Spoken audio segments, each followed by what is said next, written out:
শেরপুরে স্থানীয় প্রশাসনের আয়োজনে সব প্রার্থীদের অংশগ্রহণে কিন্তু গতকাল নির্বাচনী ইশতেহার ঘোষণার একটা অনুষ্ঠান ছিল। সেখানে প্রত্যেকটা দলের জন্য সুনির্দিষ্ট আসন ছিল যেখানে তারা বসবেন। জামাত ইসলামের নেতৃবৃন্দ সেখানে সব আসন তথা চেয়ারগুলো আগে থেকে দখল করে রেখেছিলেন এবং বিএনপির যারা নেতাকর্মী রয়েছে ওনাদের জন্য যে নির্দিষ্ট আসনগুলো রয়েছে সেই চেয়ারগুলো ছাড়ছিলেন না। প্রশাসন বারবার আহ্বান জানানোর পরও তারা কিন্তু সেই চেয়ারগুলো ছাড়তে অস্বীকৃতি জানিয়েছিলেন। চেয়ারে বসার মতন খুব তুচ্ছ একটা ঘটনাকে কেন্দ্র করে শেরপুরে যে সহিংসতা এবং সংঘাত আমরা দেখেছি সেটি কোনোভাবেই কাম্য নয়। গণ অভ্যুত্থানের পর আমাদের সবার প্রত্যাশা ছিল এমন একটি নির্বাচন যেখানে পরিবেশ হবে উৎসবমুখর, যেখানে সবাই আন্তরিকতা নিয়ে এগিয়ে আসবেন, কোনো সংঘাত থাকবে না। সবচেয়ে বড় রাজনৈতিক দল হিসেবে এবং দেশের প্রায় সবারই বিশ্বাস অনুযায়ী একটি অবাধ, সুষ্ঠু এবং গ্রহণযোগ্য নির্বাচন হলে ইনশাআল্লাহ বিএনপি বিজয়ী হয়ে রাষ্ট্র পরিচালনার দায়িত্বে আসবে। সুতরাং আমাদের একটি বড় লক্ষ্য হলো এই নির্বাচন যেন বিতর্কমুক্ত থাকে, এই নির্বাচন যেন শান্তিপূর্ণ হয় এবং এই নির্বাচনকে ঘিরে কেউ যেন কোনো সংঘাতময় পরিস্থিতি তৈরি করতে না পারে। এটি দল হিসেবে বিএনপির জন্য যেমন গুরুত্বপূর্ণ, রাষ্ট্র হিসেবে বাংলাদেশের জন্য গুরুত্বপূর্ণ। তারপরও শেরপুরে যে ঘটনাটি ঘটেছে এটি অত্যন্ত অনাকাঙ্ক্ষিত।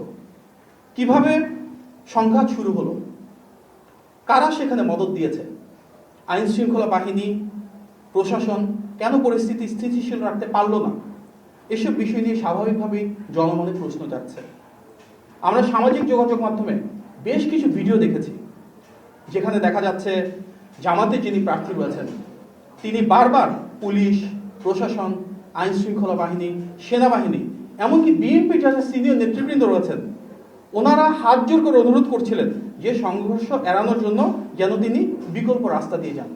তারপরও সেই প্রার্থী ঠিক ওই রাস্তা দিয়ে যাওয়ার সিদ্ধান্ত নিয়েছেন এবং তিনি বারবার বলছিলেন জীবন যায় যাক। এই সংঘাতকে এড়ানো যেত না। নির্ধারিত সময়ের আগে জামাতের যারা নেতাকর্মীরা রয়েছেন তারা যেভাবে চেয়ারটাকে দখল করে রেখেছিলেন, চেয়ার ছাড়ছিলেন না, কেন সেটা? তারা কেন সেখানে আমরা দেখতে পেয়েছি, শুনতে পেয়েছি আগে থেকে লাঠিসোঁটা জোগাড় করে রেখেছিলেন? সবার সম্মিলিত অনুরোধ উপেক্ষা করে পুলিশ, প্রশাসন, আইন শৃঙ্খলা বাহিনী, সেনাবাহিনী, বিএনপি নেতৃবৃন্দ প্রত্যেকে মিলে বলার পরও সেই প্রার্থী কেন সেই সংঘাতের পথ বেছে নিলেন? এসব বিষয় নিয়ে সামগ্রিকভাবে দ্রুততম সময়ের মধ্যে একটা সুষ্ঠু এবং গ্রহণযোগ্য তদন্ত হওয়া অত্যন্ত প্রয়োজন। এই সংঘাতে একজন মানুষ নিহত হয়েছেন, তিনি যে দলেরই হোক না কেন তা কোনোভাবেই কাম্য না, কোনোভাবেই মেনে নেওয়া যায় না। বিএনপিরও কিন্তু 40 জনের বেশি নেতাকর্মী আহত হয়েছেন, তার মাঝে অনেকেই খুব সংকটাপন্ন অবস্থায়, আশঙ্কাজনক অবস্থায় হাসপাতালে ভর্তি রয়েছেন।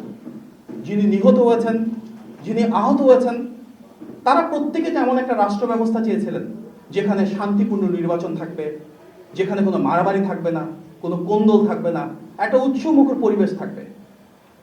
আমরা সামগ্রিকভাবে প্রশাসন ও আইন শৃঙ্খলা বাহিনীকেও আরো জোরালো ভূমিকা রাখার আহ্বান জানাচ্ছি।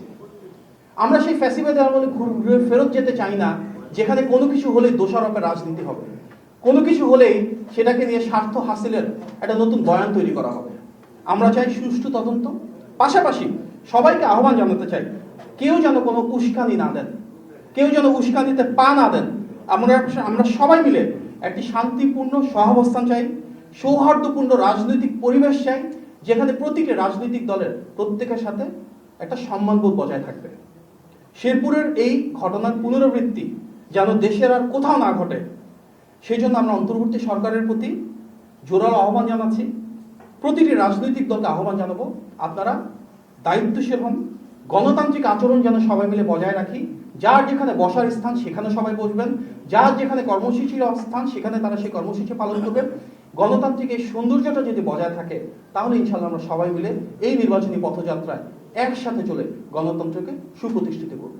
সবচাইতে বড় রাজনৈতিক দল হিসেবে, সবচাইতে জনপ্রিয় রাজনৈতিক দল হিসেবে, আসন্ন নির্বাচনে বিজয়ী হওয়ার সবচেয়ে বেশি সম্ভাবনা সম্পন্ন রাজনৈতিক দল হিসেবে আমরা বিশ্বাস করি সবচাইতে বেশি শান্তি প্রতিষ্ঠা, বিতর্কমুক্ত নির্বাচন আমাদের একটা অগ্রাধিকার।